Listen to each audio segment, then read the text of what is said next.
Morjesta kaikille oikein lämpimästi, tervetuloa uuden videon pariin. Tällä videolla katsotaan, miten vanhasta päärynäpuusta muutetaan kottikärryllinen polttopuita. Tämä on myös tämän mun kanavan ensimmäinen kanavan tulevaisuusvideo. Mä en ole semmosia tehnyt ihan siitä syystä, että niissä videoissa on aina vähän semmonen niin klikkiotsikko kaiku. Mutta nyt mun elämässä on ollut sen verran isoja muutoksia. Ollaan vaimon kanssa hommattu tämmönen vanha maatila, mihin on teetetty ja tehty itse remonttia viimeistä 1,5 vuotta. Ja se on nyt viime aikoina syönyt aikaa, että niin kuin olette varmaan huomannut, että ei ole tullut retkivideoita, koska mä en ole yksinkertaisesti ehtinyt retkelle. Ja loukkasin polvenkin tossa, se perui sitten tämän loppukesän Lapin reissun valitettavasti. Mutta kanavan tulevaisuus pähkinänkuoressa niille, jotka ei jaksa katsoa koko videota. Retkivideot ei ole häviämässä mihinkään, mutta mä haluaisin kysyä teiltä katsojilta, että haluaisitteko te nähdä aina silloin tällöin retkivideoiden välissä vähän tämmöistä ranch lifea. Mulla on täällä semmosia projekteja, kuten mulla on iso keppikasa tossa, mikä pitäisi polttaa. Tähän on kerääntynyt tämmönen kasa keppejä, mikä pitäisi polttaa varmaan. Remontti on vielä kesken, siellä on listahommaa ja vähän semmoista puusepähommaa ja kaiken näköistä perunoita olisi tarkoitus ruveta viljelemään. Olisi kiva rakentaa joku tulisija ja ehkä laavu tonne takana olevaan metsään jossain vaiheessa. Tää meidän joidenkin hehtaarien metsä on pääosin tämmöstä ehkä noin 6 vuotta sitten hakattua talousmetsää. Mutta sitten on ehkä semmoisen hehtaarin verran, tai ehkä vähän enemmänkin semmoista tosi kaunista vanhaa mäntymetsää. Vaikka tää päärynäpuu nyt kuoli, niin meillä on monta omenapuuta ja viimeistä ensi kaudella mä oon ruveta tekemään siideriä niistä. Siinä vähän vaan tiputeltuna tämmöisiä aiheita, mitkä luultavasti tulee olemaan osa mun elämää lähiaikoina ja lähivuosina. Niin olisi oikeasti kiva kuulla teiltä katsojilta, että kiinnostaisiko teitä tähän tämän tyyppisiä videoita retkeilyvideoiden välissä vai sitten ei. Että yleensä YouTubessa ei käy hirveän hyvin niille kanaville, jotka kesken kaiken vaihtaa aihetta. Ja mun kanava aihe on aika tiukasti ollut se retkeily. Ja tulee jatkossa olemaan myös se ykkösjuttu. Mutta tää nyt on tällä hetkellä aika iso osa mun elämää ja tää vie mun aikaa paljon. Tää on tosi sääli, että tässä nyt kävi näin, koska tää oli iso, vanha ja tosi hyvin päärynöitä tuottava puu.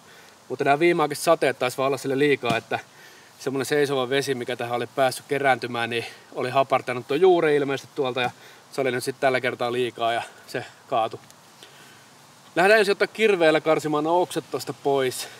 Sen jälkeen mietin, että vedetäänkö runko pätkiksi ja tehdään siitä polttopuita. Vai, jos se on tosi hyvän näköinen se runko, tämmönen päärynäpuu kuitenkin on mun mielestä tietääkseni vähän niin kuin harvinaisempaa herkkuu. Niin mulla olisi tuossa navetan yli sillä tilaa viedä se kuivumaan semmoisenaan mahdollisesti tulevaisuuden projektia varten. Mutta aloitetaan sillä, että karsitaan nämä oksat veke. Kerätään ehkä parit päärynät talteen vielä.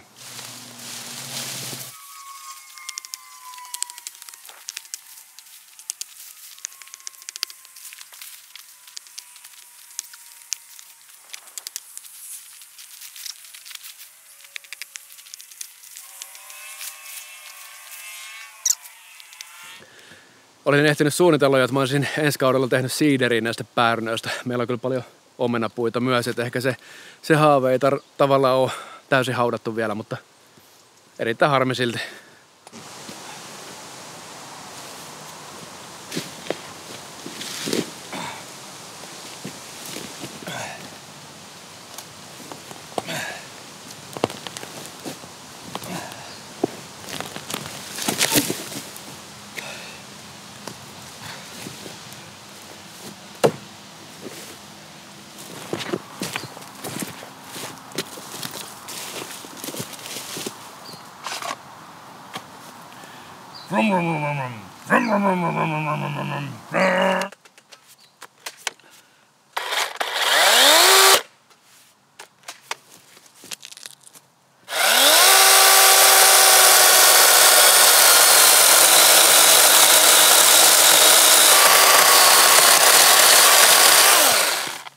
Okei, se irtos nyt siitä. Kato, jaksa mä vieläkään kantaa tota. Kokeillaan.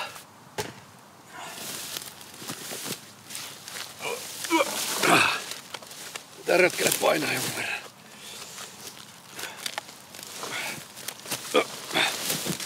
Ai saata. Mitä tää kyllä tonne Joo, tuosta oli hieman erinäisiä ajatuksia, tuossa kuivuisi silleen kauniisti, niin siitä voisi tuonne pirtin kattoon saada tehty semmoisen hauskan valaisimen joskus, mutta mä luulen, että se on ihan polttopuukamaa nyt. Niin ainakin väittää, että omenapuussa olisi tosi hyvä lämpöarvo, niin ehkä tässä päärynässä toivottavasti myös olisi sitten.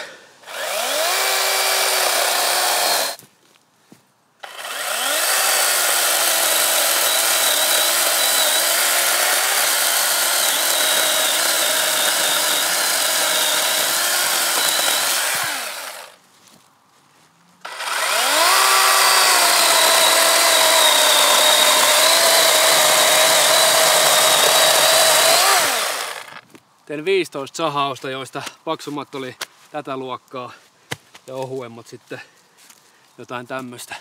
Ja yhtään pykälää akusta ei vielä niin sanotusti mennyt. Olisi pitänyt käyttää kottikärryjä.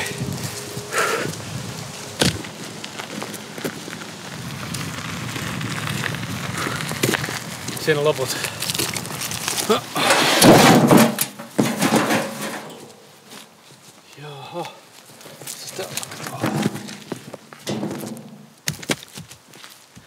Mähän on retkielämässä niiden Gränsforsin metsäkirveiden vannottu käyttäjä. Mun nyt tänne tiluksille mä halusin jonkun kunnon työjuhdan nimenomaan polttopuiden tekemistä varten. Ne Gränsforsin kirveet, ainakin mitä mulla on, nehän ei ole mitään halkaisukirveitä. Jos se terää kattoo, niin se ei ole tämmönen kiila ollenkaan, vaan ne on enemmän semmosia veistokirveitä. Niin ja ne on kaikkea muuta kuin huolettomia. Tässä on komposiittikahva, mikä pitäisi olla aika huoleton. Ja tää on anteeksi antava, jos teet hutilyöntejä tällä kirveen varren kaulalla. Ja ennen kaikkea pitäisi olla hyviä halkaisua. Tää kyseinen malli oli, mä en sen hirveämmin katsellut mä vaan kokeilin, että tää oli about sitä koko luokkaa, mikä mä halusin. Eli tää ei ole se kaikista isoin, koska ne puut, mitä mä nyt tällä hetkellä on tiedossa, mistä mä saan kerättyä tuosta lähimmäisestä polttopuuta talveen varten, niin ne ei ole mitään ihan jäätäviä pöllejä. Tosin on ne keskimäärin isompia kuin nämä, mutta mä luulen, että tää on ihan hyvä tämmönen niinku, ainakin täällä pääsee alkuun. Lisäksi mulla on tuossa pressun alla heittämällä yli 100-vuotista kuusilankkua, mitkä on ollut joskus tuolla lattioina, mutta ne on niin huonokuntoisia, että niistä ei ole lattioiksi enää. Mä mietin pitkään, että yrittäisikö tehdä jonkun pöydän tai semmoisen, että piilukirveellä olisi veistänyt tuota pintaa pois ja yrittänyt löytää sitä hyvää puuta sieltä sisältä, mutta mulla ei vaan ole aikaa, niin nekin menee luultavasti polttopuuksi tässä syksyn mittaan.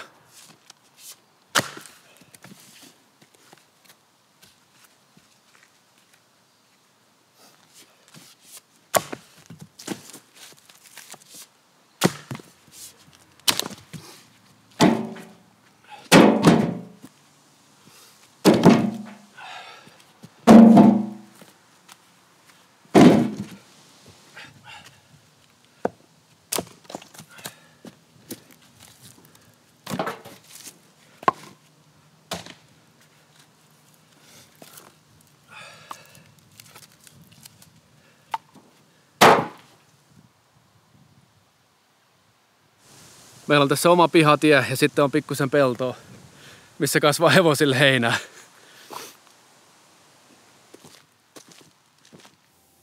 Tämä talo on rakennettu alun perin 1800-luvun lopussa ja viimeiset reilu 20 vuotta on ollut kylmillään, eli kukaan ei ole asunut täällä.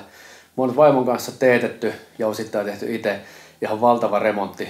Täällä on kaikki pinnat revitty hirrelle ja käytännössä kaikki lattiat on avattu. Sinne on lisätty tuulensulkupaperit ja uutta eristettä. Ulkoseiniin on lisätty uutta eristettä. Sen jälkeen on hyvin tämmöisillä perinnerakentamismenetelmillä valittu materiaaleja, niin kuin pinkopahvit on käytännössä kaikissa seinissä. Ja sitten vanhanaikaiset paperitapetit, kaiken näköistä muovia ja muovimaaleja on nyt sitten päädytty välttelemään. Ja semmoista perinnerakentamista aika orjallisesti on noudatettu. Vaikka täällä on aika pitkälle vanhan näköistä, niin käytännössä kaikki pinnat on nyt uutta tai sitten vanhasta kunnostettua. Remontti on vielä aika pahasti kesken. Tämähän on sen tyyppinen projekti, mikä ei varmasti tule niin kuin ikinä valmiiksi. Mutta onneksi tässä nyt häämöttää vihdoin semmoinen piste, että kun saataisiin nuo kattolistat kattoon ja muutama muu asia tehtyä, niin voisi ehkä pikkusen alkaa rentoutua myös ja sitten odotettaisiin retkeilemään. Tässä on varmaan yli 100 vuotta vanhoja kattolistoja, jotka me ollaan itse kunnostettu. Ne vaan odottaa sitä, että joku laittaisi ne tuonne kattoon tähän huoneeseen ja sitten tuohon toiseen huoneeseen.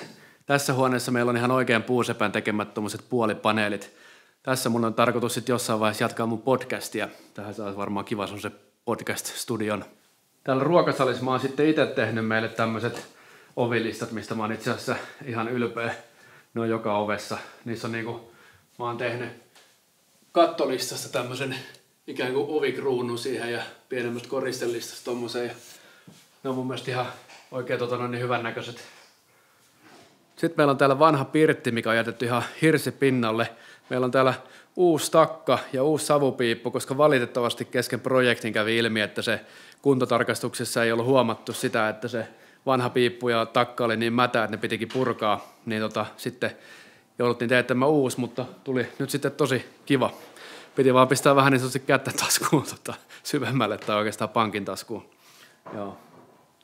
Tänne mulla on semmoinen hullu idea, että jos me ostaisin kelopuuta käsiin, niin mä haluaisin tehdä kaikki ovilistat kelopuusta ja sitten niin poispäin. Tästä on tarkoitus sisustaa vähän semmoinen savottakämppä-tyyppinen. Mä aion pistää mun pokasahoja tonne seinille ja ehkä suksia ja kalastusvälineitä ja semmoista. Näiden 2 katosta roikkuvan puun väliin on pistetty riukuja poikittain ja niihin riukuihin on sitten pistetty niitä ruisleipiä kuivumaan. Sitten meillä on paljon tämän tyyppisiä esimerkkejä, että helmipaneeli on uusi, pinkopahvi on uusi, mutta sitten listat on noin arviolta 100 vuotta vanhat, mitkä mä oon kemiallisella puulla ja hiomapaperilla ja maalilla kunnostanut yhdestä toisesta huoneesta ja sitten uudelleen sovittanut tähän esimerkiksi. Tai keittiö. Keittiö meillä on muutenkin uusi kokonaan, mutta listat juurikin niin mä oon kierrättänyt. Täällä sitten yläkerrassa, jos tullaan isolle sivuvintille, niin voidaan oikeasti nähdä vanhat päreet, vanha pärekatto. Eli joissain paikoissa täällä on sillä aika uuden näköistä, mutta sitten ei tarvitse tulla, kun taas pari askelta johonkin suuntaan, niin havahtuu siihen, että kyseessä on tosi vanha talo.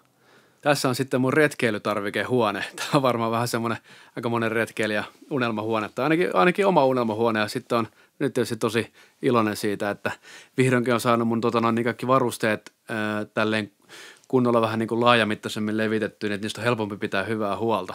Mulla oli ongelma vähän edellisessä asunnossa se, että kun oli tilaa niin vähän, niin joutuu pitämään niin isossa läjäs kamoja, että se niiden niin kuin huoltaminen ja hyvänä säilyttäminen ei ollut niin helppoa. Ei nyt mennä ainakaan tällä videolla syvemmälle tämän huoneen sisältöön, mutta tässä huoneessa mä oon itse käsitellyt tämän vanhan lattian ja ollaan itse maalattu seinät ja itse on tehnyt ikkunasmyykit ja ikkunalistat ja ikkunalaudan ja semmoista. Tässä näkyy meidän piha aika hyvin. Tuossa oli se päärynäpuu, mikä hoideltiin. Siihen jäi vielä ne oksat. Sitten tuossa on tuommoinen vanha aittarakennus, mikä on tässä meidän tontilla. Ja perhana mä unohdin, tuolla on sama myrsky, on katkaissut tuosta tommosen oksen, se olisi pitänyt hoitaa kanssa samalla. Tuolla vanhassa aitassa muuten kaikki vanhoja työkaluja, mihin voitaisiin, tai aion joskus tutustua, mutta katsotaan nyt teidän kommenttien perusteella, että tehdäänkö täältä enempää videoita vai ei. Joo, en mä varmaan tällä kertaa kuvaa enempää. Ei mulla oikein ole mitään sanottavaa, niin mä haluan viedä teidän aikaa enempää, jotka olette jaksanut katsoa tämän videon tänne asti. Haluaisin vähän vaan päivittää kuulumisen ja kertoa, että miksi musta ei ole kuulunut. Eli syy on se, että tämä remontti on niin syönyt niin paljon aikaa ja energiaa ja sitten toisekseen toi mun polven vamma, mikä nyt onneksi paranee tosi hyvää vauhtia. Mä siis kaaduin ja mulla repes sivuristiside ja polvesta, niin siksi joutui yksi Lapin reissu, semmoinen selviytymisreissu jouduttiin perumaan sitten. Mutta hei, palaute olisi tosi tervetullutta. Haluatteko Ranch Lifea vai pidetäänkö Vegesakke pyhitettynä pelkästään musiikille ja retkeilylle? Nähdään seuraavalla videolla. Morjes!